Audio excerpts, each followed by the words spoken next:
ada sosok, dia agak bungkuk, pendek, menghadap ke tembok, membelakangi mereka.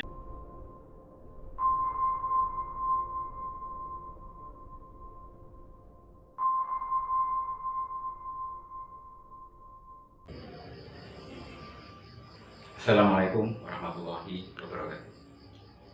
Selamat berjumpa kembali bersama Denny Bagus Services dengan Om Erik, obrolan mengerikan.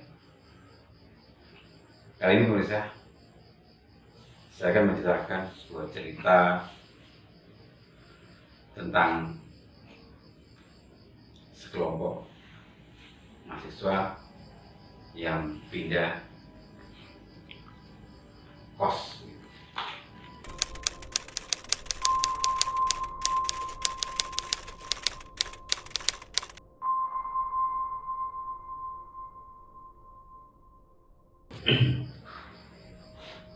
Diawali dari kisah ada beberapa 5 orang penghuni kos yang kemudian dia berpindah dari kos yang lama ke kos yang baru.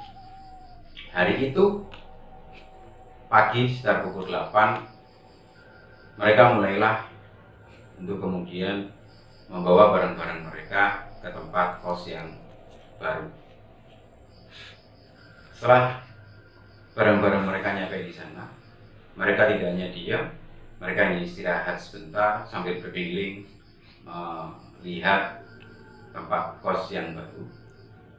Ada 3 kamar, yang ada 4 kamar di sana karena yang rumah itu besar. Ada 4 kamar, yang 3 kamar bisa ditempati dan 1 gudang yang tidak ada kuncinya karena memang tidak dikasih sama pemilik rumah. Di antara kamar ini, yang 3 ini masing-masing sudah pas karena di sana ada yang 1 kamar berdua dan yang 1 sendiri. Dari jam 8 pagi, mereka mulailah untuk kemudian bebenah barang-barang mereka, menata tempat mereka masing-masing agar segera bisa ditempati dan istirahat. Nah, setelah mereka bersih-bersih, mereka duduklah di ruang tamu untuk nonton TV. Ketika mereka nonton TV, mereka sambil ngobrol bagaimana rumah yang besar ini dia dapatkan atau mereka dapatkan dengan harga kontrakan yang murah. Tentu yang namanya mahasiswa, mereka sangat senang. Sebutlah namanya, ada Iwan, ada Arif, ada Yanes, dan ada si Anto, dan ada si Yusuf. 5 orang ini kemudian mereka duduk santai. Nah, setelah kemudian jam 4 mereka selesai istirahat. Jam 4 mereka sama-sama untuk kemudian istirahat, keinginan mereka istirahat untuk kemudian bersih-bersih diri, mandi, dalam hal ini bersihkan diri. Nah, si Anto ini mulai masuk kamar mandi untuk bersih-bersih atau untuk mandi. Nah, ketika Anto mandi di kamar mandi, belum ada nyampe beberapa menit ketika dia baru ngelepas baju, ngelepas celana begitu, dia kemudian menggayuh air untuk disiramkan dalam tubuhnya. Tiba-tiba di sini lampu mati.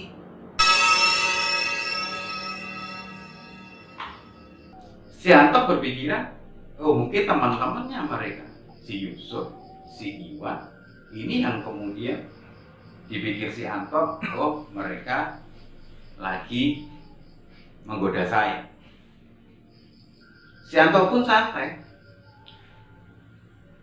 si Anto pun. Dia mandi sudah. Ketika selesai mandi, Anto keluar dari kamar mandi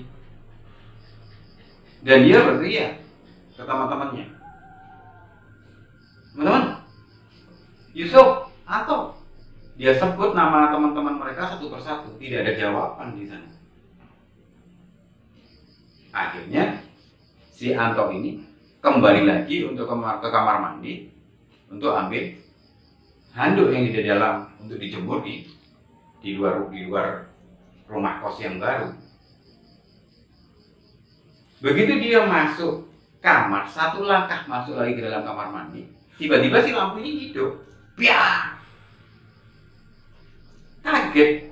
Menurut saya Budiman bisa dibayangin ketika Anda tidak keluar, ini namanya rumah baru. Anda ketika mandi lampunya mati, kemudian Anda panggil teman-temannya, tidak ada yang kemana tidak tahu, kemudian masuk lagi, baru satu langkah dia hidup. Kaget pasti. Si Anto jelas merinding di sana. Belum mereka pergi. Akhirnya si Anto meneruskan lagi masuk ke dalam kamar dan dia ganti baju. Setelah ganti baju, dia ambil HP dan dia WA ke temannya. Ada di mana? Ternyata teman-teman mereka ada di seberang jalan karena memang rumah kos ini dekat dengan, sebetulnya rumah kos ini dekat dengan jalan raya, di depan jalan raya, di depan itu nyebrang banyak orang jual di sana. Ada yang jual bakso, jual soto, jual ketan. Nah, teman-teman ini di sana untuk ngopi. Karena memang sebelahnya dengan ada yang jual kopi juga. Di WA ternyata mereka ngopi. Nah, setelah kemudian si Anto ini ikut ngopi di sana. Tapi lepas maghrib mereka pulang. Karena udah azan maghrib, mereka pulang ke kos yang baru. Mereka balik lagi ke tempat mereka. Duduklah mereka di ruang tengah sambil bergantian ambil air wudhu untuk kemudian sholat. Ada yang jamaah 2 orang, ada yang kemudian sholat di kamar masing-masing. Nah, setelah itu, karena waktu itu memang ada acara Liga Inggris gitu, jam 7, mereka nonton di ruang tengah, sama-sama nonton bola Liga Inggris di ruang tengah. Berlima mereka nonton Liga Inggris sambil rokok, sambil ngopi, sambil seperti orang pada umumnya nonton bola ya rame. Sampailah kemudian ada salah satu temannya atau si Yusuf. Yusuf ini kamar mandi. Dia kamar mandi. Ketika dia di kamar mandi, sebelum masuk ke kamar mandi, dia seakan mendengar di dapur yang memang belum ada lampunya, belum ada penerangan, belum dikasih lampu. Itu seperti ada orang masak. Ramai sekali masak, bunyi alat masak, sangseng, bunyi orang motongi. Dipikirnya si Yusuf ini, si Iwan lagi bikin mie atau bikin apa. Berteriaklah si Yusuf ini, Wan, aku pengen mie, bikinin juga aku kalau kamu bikin mie. Tapi tidak ada. Tidak ada sama sekali jawaban dari yang dikira Iwan dari dapur. Biasa aja udah.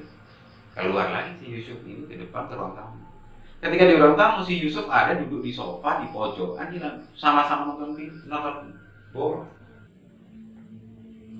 Nah, ketika saat itu si Iwan bertanya, loh, siapa tadi yang di belakang? Kira ada yang masak mie atau mau bikin apa? Ada suara orang masak. Yang lain hanya melihat menoleh saja tanpa menghiraukan ucapan si Yusuf karena lagi fokus-fokusnya nonton bola. Hanya melihat saja tanpa dihiraukan. Bola ini selesai. Liga Inggris itu selesai sekitar jam 9. Niatan mereka akan meneruskan di pertandingan kedua. Tapi mereka kemudian kita matikan aja TV-nya sementara, itu kemudian mereka masuk ke kamarnya masing-masing. Nah, setelah masuk kamar masing-masing di sana, lagi-lagi terdengar lagi seperti orang masak. Ketika merinding pemirsa, ketika mereka masuk melihat ke dapur, karena jalan ke dapur ini memang tidak selebar di ruang tengah, jalannya hanya lorong gitu saja.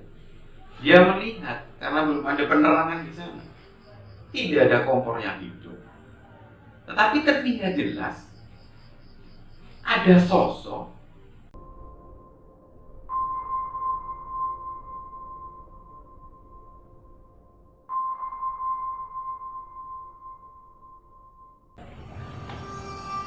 dia agak bungkuk, pendek, menghadap ke tembok, membelakangi mereka. Jadi posisinya mereka melihat punggung daripada sosok itu.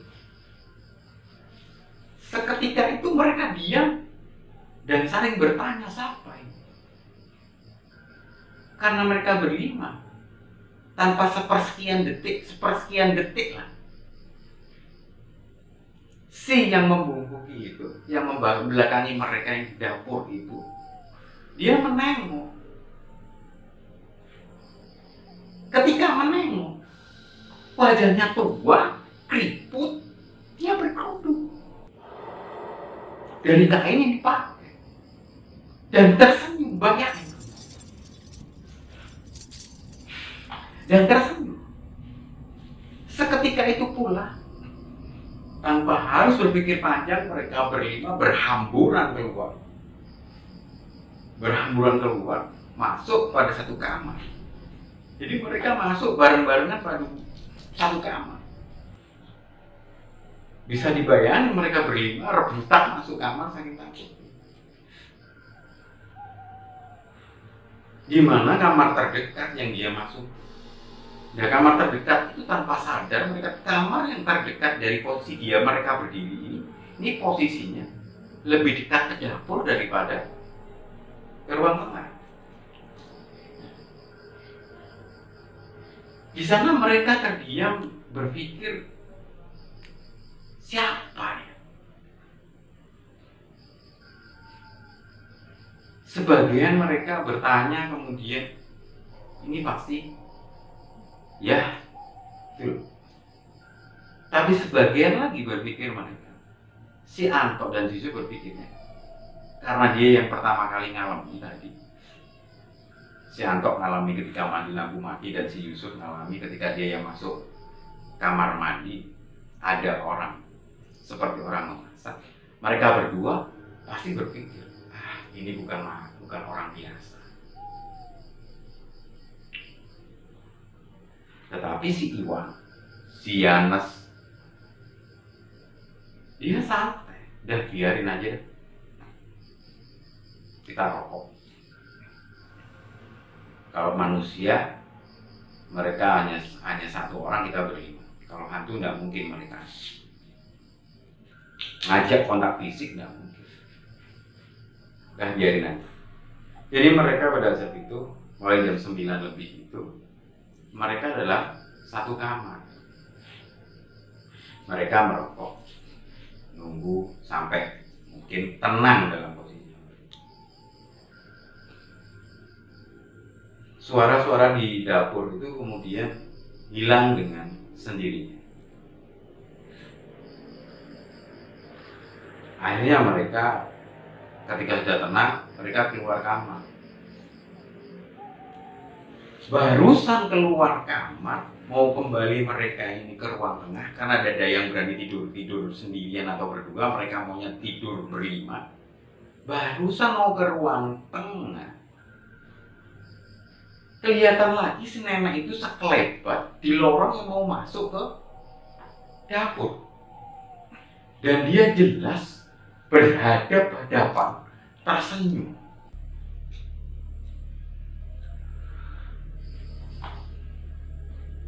Tertawa seperti bukan manusia. Seketika itu pula mereka lari terbirit-birit keluar rumah dan dia kembali ke warungnya tadi sore. Saking takutnya malam itu mereka tidak berani menempati rumah kos yang baru. Mereka berlima sampai pagi ngobrol di sana, sampai subuh ngobrol apa sebetulnya sih itu, dan ingin bertanya kepada orang penjual kopi rumah itu begini juga tidak mungkin karena mereka sudah dianggap dewasa semua, takut, malu bicara tentang sebuah ketakutan. Mereka mah tunggulah sampai subuh, kemudian kembali lagi mereka ke rumah kos yang baru. Nah, bisa yang begini, menit demi menit, hari demi hari, jam demi jam, minggu demi minggu, semua berjalan seperti biasa. Ingatan tentang bagaimana dia dihantui sosok perempuan tua gak bungkuk itu yang tersenyum, dan kemudian mereka tertawa seperti bukan manusia, tertawa mistis begitu. Lama-kelamaan mereka mampu melupakan dan ya anggaplah seperti biasa. Awal mau ujian, tentu sebelum ujian mahasiswa ini kadang banyak tugas dari dosennya untuk tugas apa, materi kuliah apa dan sebagainya. Dan meskipun mereka berlima ini yang dua anak beda jurusannya, ada yang dari teknik, ada yang dari ilmu keguruan dan dari ekonomi, tetapi tentu sama ketika mau ujian masih mereka banyak tugas. Kemudian mereka garap tugas. Nah, hari itu sudah terlupakan karena sudah beberapa minggu terlupakan semua kejadian awal mereka masuk ke rumah itu. Yang mereka bawa teman-teman mereka banyak yang datang di kosan itu untuk numpang sama-sama bareng-bareng mengerjakan tugas dari dosen mereka. Nah, dari sanalah kemudian ternyata dari salah satu teman mereka itu yang ada yang mampu merasakan tetapi tidak mampu melihat. Jadi teman mereka ini berkata,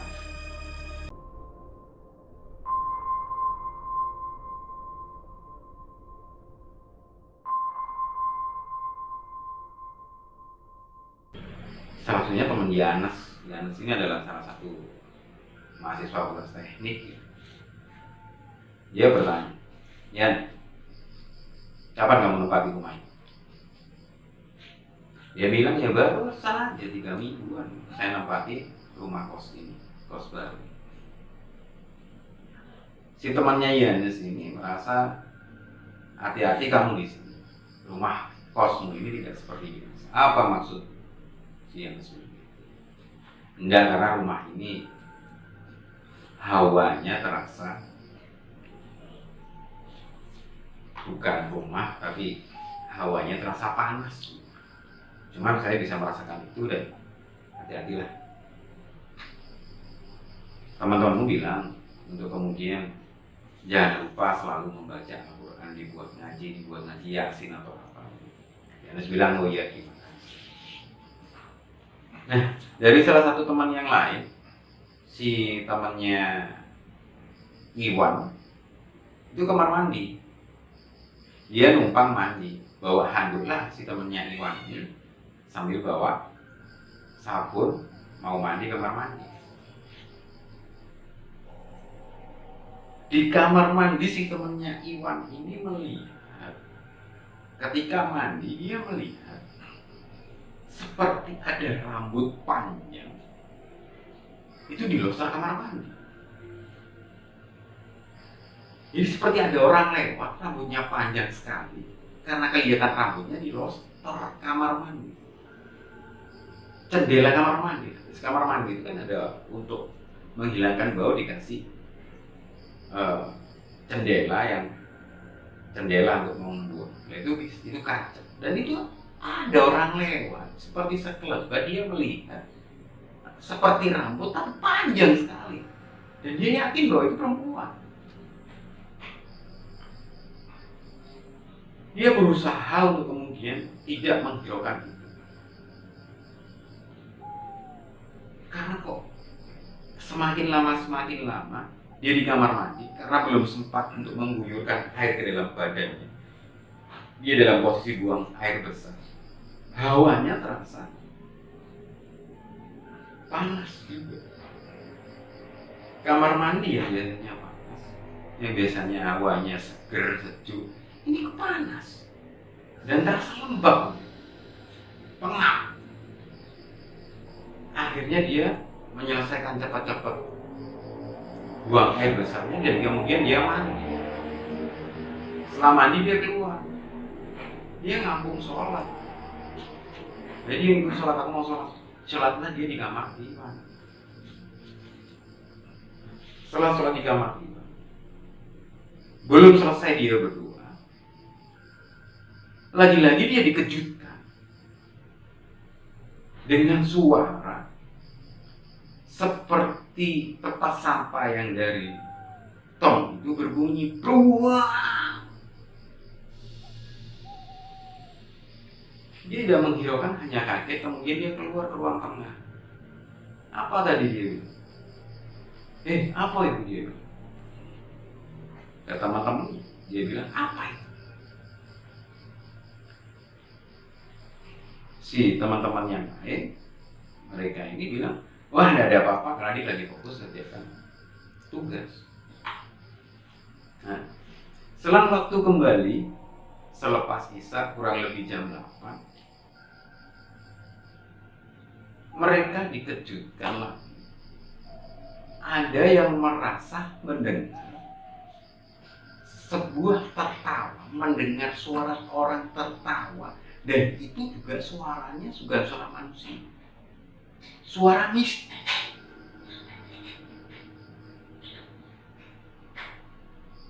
Dan ketika mereka mendengar suara mistis itu kemudian, mereka berusaha untuk mencari dari mana sumber suara itu, dari mana sumber suara gumprang tadi.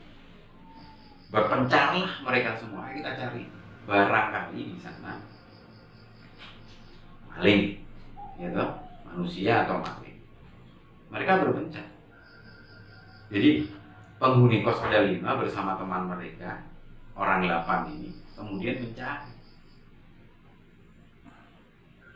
Mencarilah mereka keluar, yang satu di halaman rumah kos, yang sebagian di halaman rumah kos, sebagian 4 orang nyari di belakang rumah. Entah ini suatu kebetulan atau ini sesuatu yang tidak bisa dinalar oleh kita. Mereka semua lari ke depan. Jadi mereka lari ketakutan, seakan-akan seperti orang takut. Mereka berkumpul pada satu titik di depan rumah. Dan mereka saling bertanya. Yang belakang bercerita kepada yang posisi yang mencari di depan, tim depan. Tim depan juga bercerita kepada tim belakang. Yang di belakang bercerita, aku tadi di belakang melihat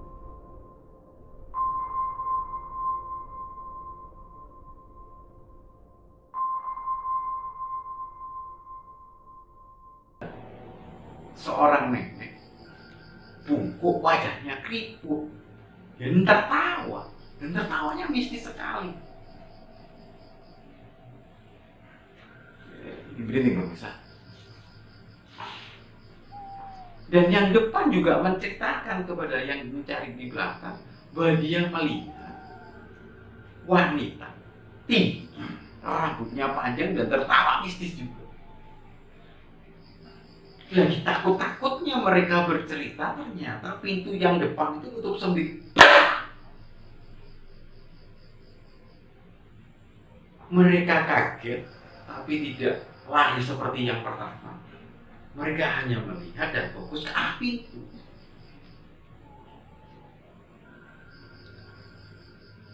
Dan kemudian mereka berlapang nongkrong lagi di depan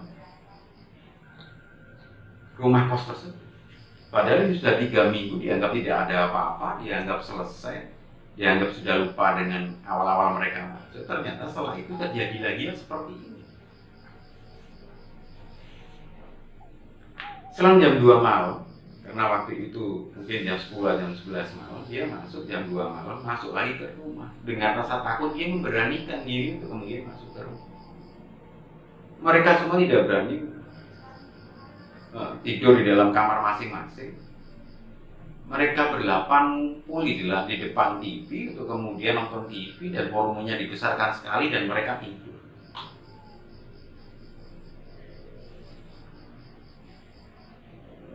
Pagi harinya,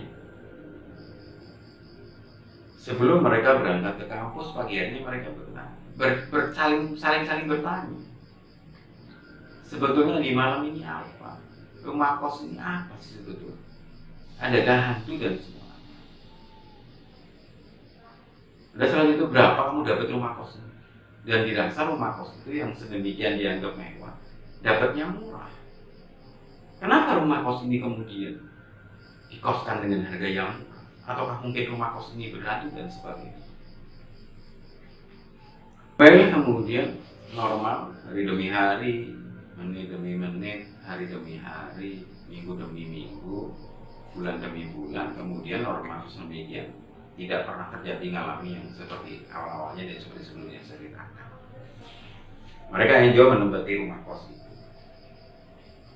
Nah, suatu ketika pemilik rumah kos itu datang untuk melihat teman-teman yang di sana. Karena pemilik rumah ini tidak bertempat di kota yang sama, tapi dia di luar kota. Nah, dia melihat rumah kos itu untuk kemudian mungkin ada yang rusak, genteng, bocor, atau tamannya yang mau dibetulin atau bagaimana. Masuklah pemilik rumah kos itu, sepasang suami istri.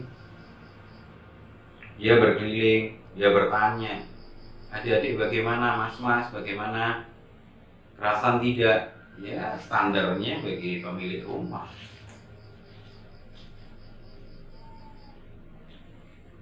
Dan tetap mahasiswa-mahasiswa ini tidak mau bertanya kepada pemilik kos karena mungkin segan.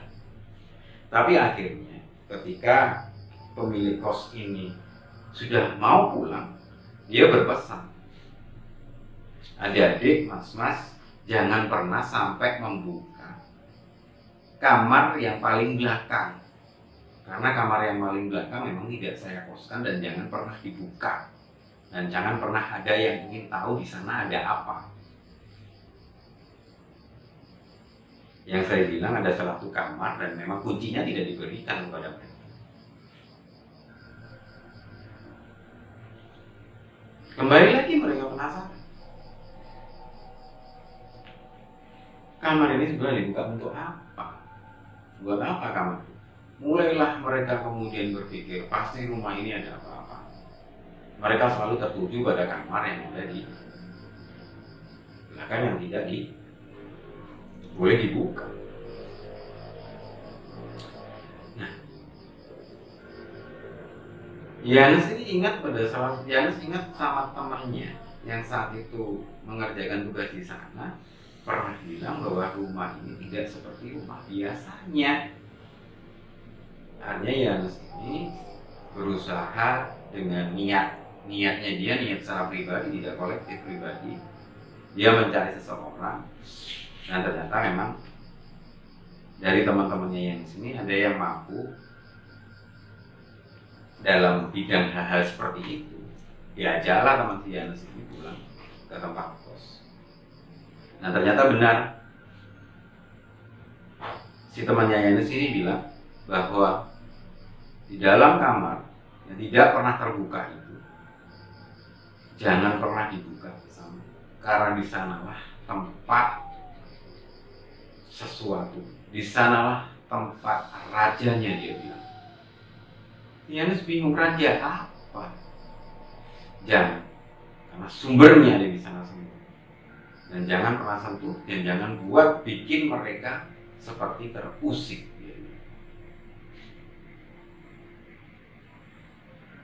Permisah yang begini. Coba bayangin, seandainya pemirsa yang mengalami hal seperti itu. Alamin aja, bayangin aja, seandainya Anda semua yang menyaksikan atau Anda semua yang mendengarkan cerita saya ini ngalami di posisi itu. Mampukah Anda secara mental untuk kemudian tetap di sana?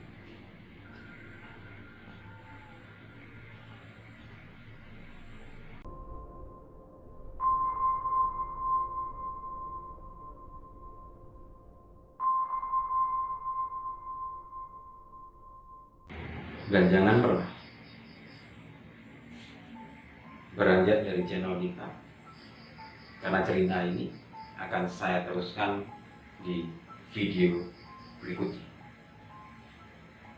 Saya Budiman, selamat berjumpa pada video berikutnya, dan Assalamualaikum warahmatullahi wabarakatuh.